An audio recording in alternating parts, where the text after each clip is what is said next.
ચાલો વિદ્યાર્થી મિત્રો, હવે આજે આપણે JEE અને નીટને કે ગુજકેટને લગતા થોડાક MCQ જોઈશું. બરાબર, તો જોઈ લો મિત્રો. પહેલાં તમને શું કીધું છે? MCQ નંબર 1, n બરાબર 3 ધરાવતી કક્ષામાં કેટલા ઇલેક્ટ્રોન સમાયેલા હોય છે? બરાબર, કેટલા ઇલેક્ટ્રોન સમાયેલા હોય છે? એટલે nનું વેલ્યુ તમને આપી દીધું છે. કેટલું છે? તો કે 3. એટલે એ કક્ષામાં રહેલા ઇલેક્ટ્રોનની સંખ્યા, તો આપણી પાસે એક સૂત્ર છે કે કક્ષામાં રહેલા ઇલેક્ટ્રોનની સંખ્યા, બરાબર, ઇલેક્ટ્રોનની સંખ્યા તો એ કેટલી થાય? તો કે 2n² જેટલી. જો તમને કક્ષામાં કક્ષકોની સંખ્યા કીધી હોય તો ઓનલી ફોર n² આવે, બરાબર. પણ અહીંયા ઇલેક્ટ્રોનની સંખ્યા કીધી છે એટલે ઇલેક્ટ્રોનની સંખ્યા બરાબર 2n². હવે nનું વેલ્યુ તમને આપી દીધું છે, તો 2 × 3² એટલે 3 નો વર્ગ 9 અને 9 દુના 18 ઇલેક્ટ્રોન, બરાબર. એટલે n બરાબર 3 ધરાવતી કક્ષામાં 18 ઇલેક્ટ્રોન સમાયેલા હશે, બરાબર. ત્યાર પછી આગળ જુઓ, E/mનું જે ગુણોત્તરનું મૂલ્ય હતું એ મૂલ્ય કોણે મેળવ્યું? તો કોણ હતો એ? J.J. થોમ્સન. કોણ હતો? J.J. થોમ્સનના ફાળે એ જાય છે. E/mનો જે ગુણોત્તર હતો એટલે કે ઇલેક્ટ્રોનનો વીજભાર અને તેના દળનો ગુણોત્તર, બરાબર, એનું મૂલ્ય એ J.J. થોમ્સન નામના વૈજ્ઞાનિકે મેળવ્યું હતું. તમને ઓપ્શન 4 આપેલા હોય, એમાં તમને આપ્યું હોય J.J. થોમ્સન, ગોલ્ડસ્ટીન, ચેડવિક કે ડાલ્ટન. આવા તમને 4 MCQ આપ્યા હોય તો આપણે લખીશું J.J. થોમ્સન.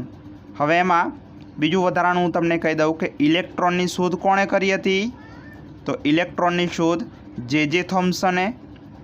પ્રોટોનની શોધ આવે તો ગોલ્ડસ્ટીન અને ન્યુટ્રોનની શોધ આવે તો ચેડવિક, બરાબર. એટલે અહીંયા હું તમને લખી આપું છું કે ઇલેક્ટ્રોનની શોધ કોણે કરી? તો ઇલેક્ટ્રોનની શોધ એ J.J.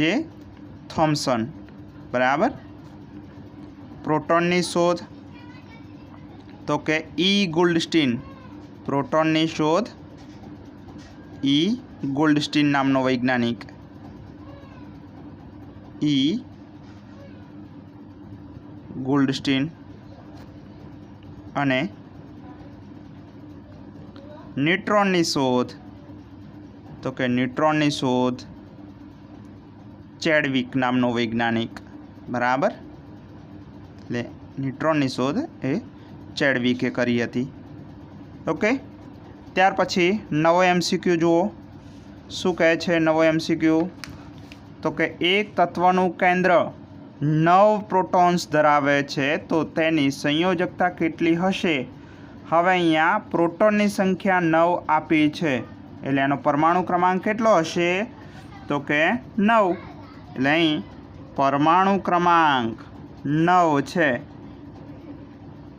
પરમાણુ ક્રમાંક કેટલો થશે? 9. તો તેની સંયોજકતા કેટલી હશે? હવે પરમાણુ ક્રમાંક 9 છે એટલે એની ઇલેક્ટ્રોનીય રચના કેટલી થાય? ઇલેક્ટ્રોનીય રચના તો આપણે કક્ષા દ્વારા જોઈએ તો 2 અને 7.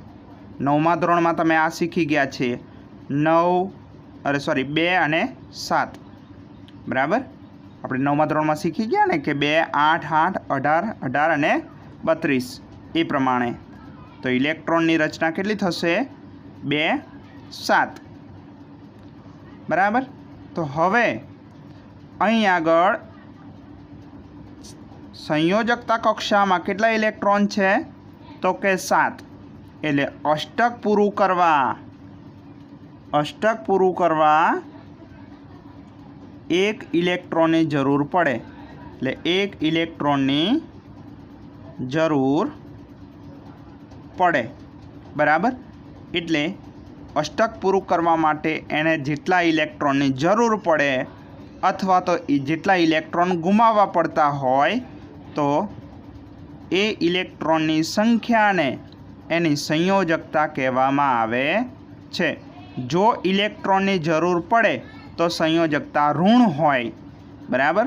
અને જો ઇલેક્ટ્રોન ગુમાવવા પડતા હોય તો ઇલેક્ટ્રોન જે સંયોજકતા છે એ સંયોજકતા પ્લસ આવે।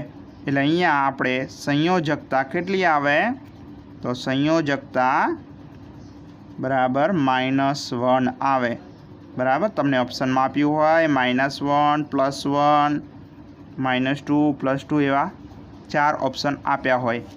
હવે માનો કે કોઈ તત્વ અહીંયા એવો જ બીજો MCQ આપણે કરી લઈએ। ધારો કે કોઈ પરમાણુ એ એમાં 12 પ્રોટોન્સ ધરાવે છે। કેટલા? 12 પ્રોટોન્સ। તો એની સંયોજકતા કેટલી થાય? તો ઇલેક્ટ્રોનની રચના કઈ થાય?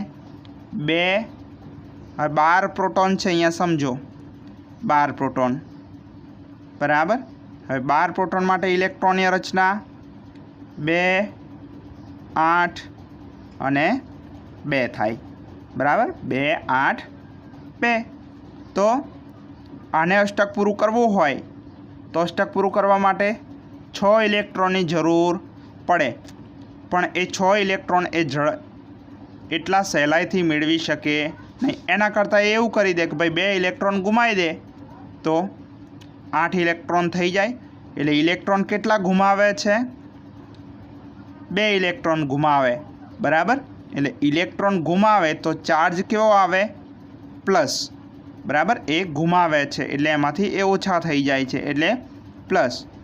કેટલા ઇલેક્ટ્રોન ગુમાવે છે? તો કે 2, એટલે એની સંયોજકતા થઈ જાય +2, બરાબર। તો એવી રીતે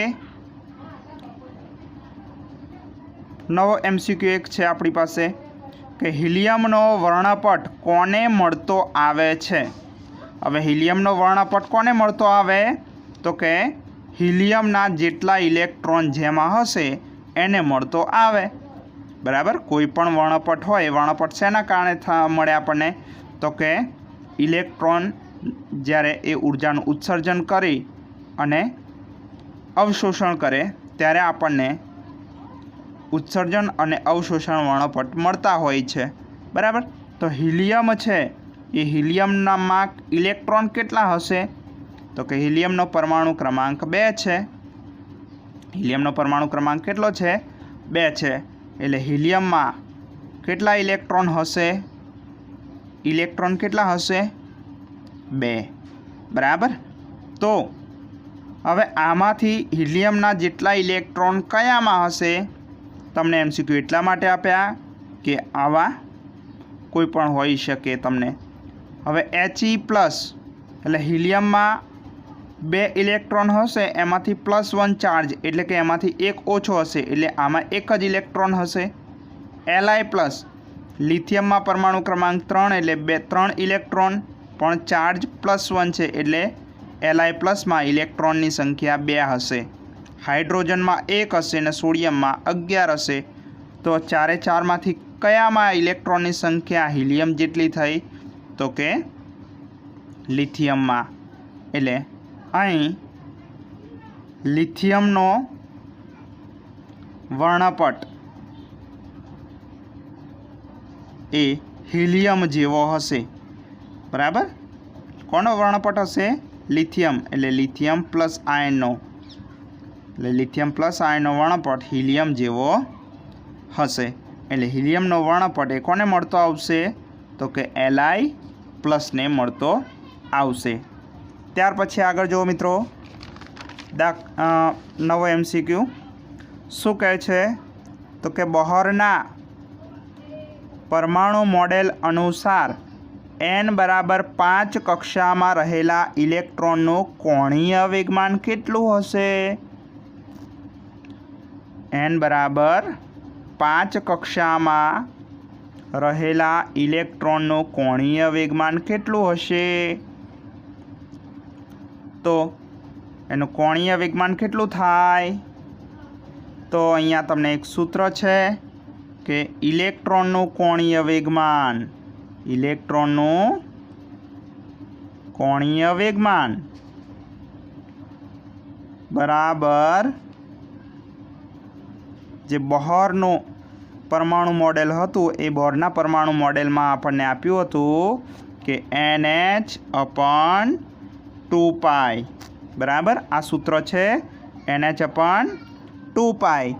એટલે એનની વેલ્યુ કેટલી છે? તો કે 5, એટલે 5H/2π.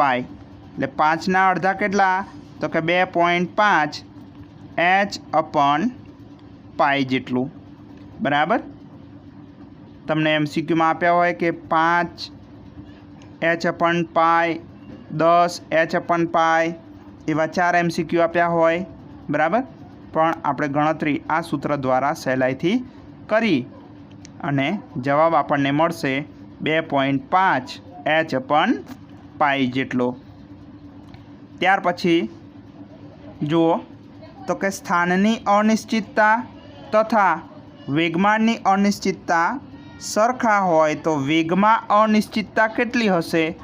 આપણને સ્થાનમાં અનિશ્ચિતતા અને વેગમાનની અનિશ્ચિતતા એક સરખા આપ્યા છે બરાબર. તો વેગમાં અનિશ્ચિતતા કેટલી હશે?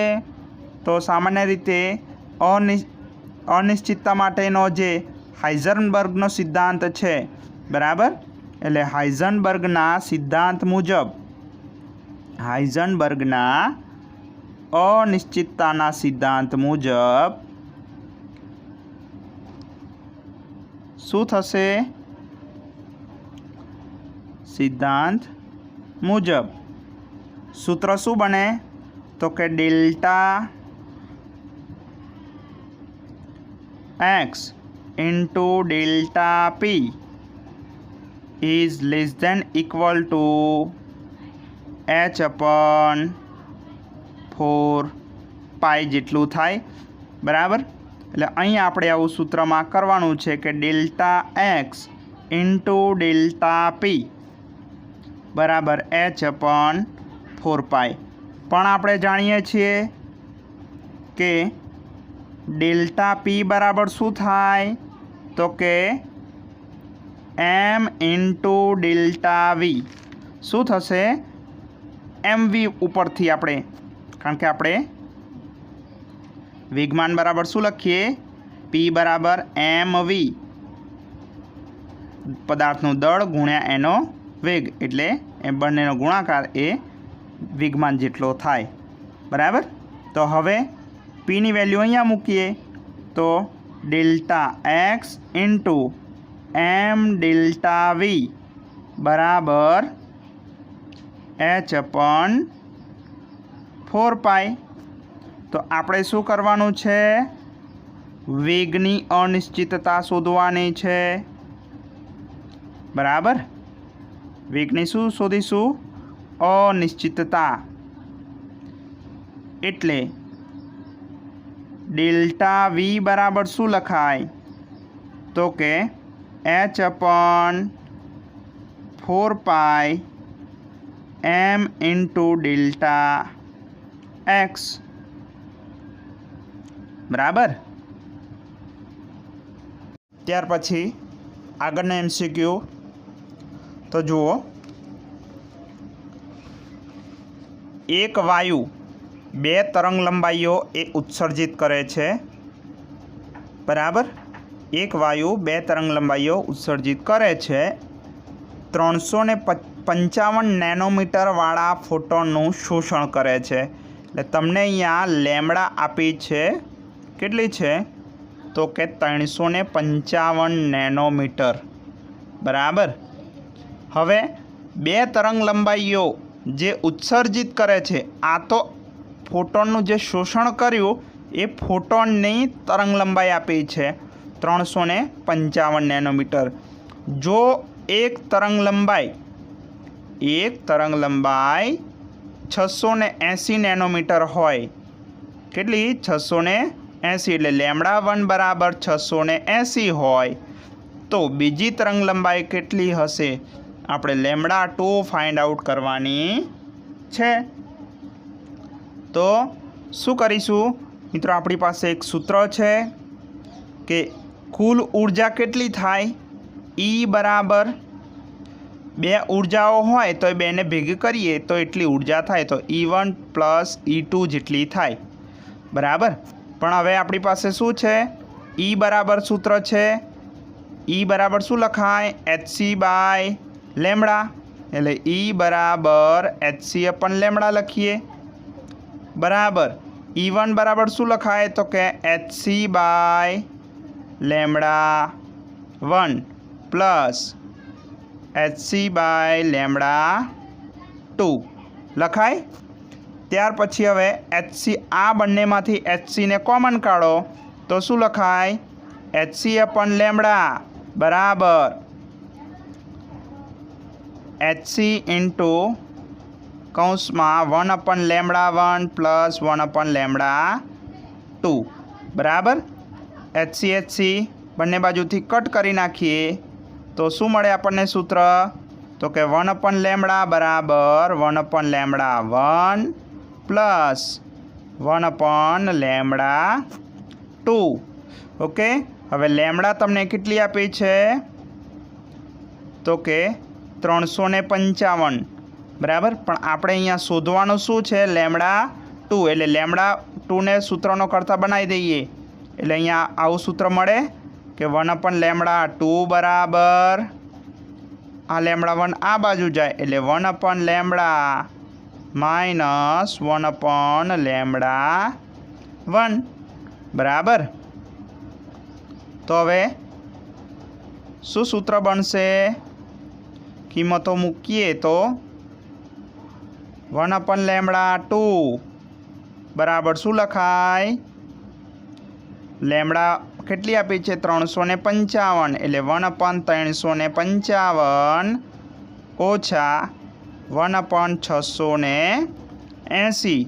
ઓકે, તો હવે આને શું કરીશું, બંનેનો લસા લઈ લઈએ તો ચોકડી ગુણાકાર કરી દો, એટલે 680 ઓછા 355 એના છેદમાં 355 ગુણ્યા 680 બરાબર।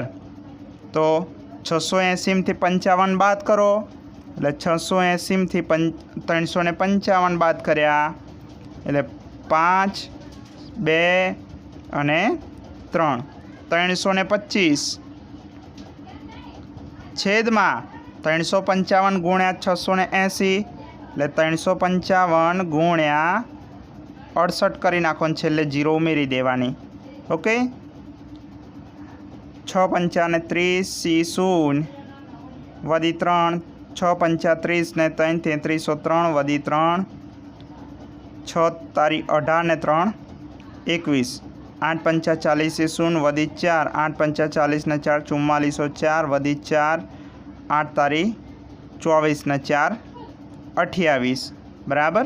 એટલે 0 4 3 ને 8 11 1 વધી 1 2 ને 2 4 અને 2। ઓકે, હવે આપણે 680 હતા, આપણે 68 વડે ગુણાકાર કરી દીધો છે એટલે 1 0 ઉમેરી દો તો કેટલો આવે, 24,1400 બરાબર। એટલે આ 1/λ2 આયા।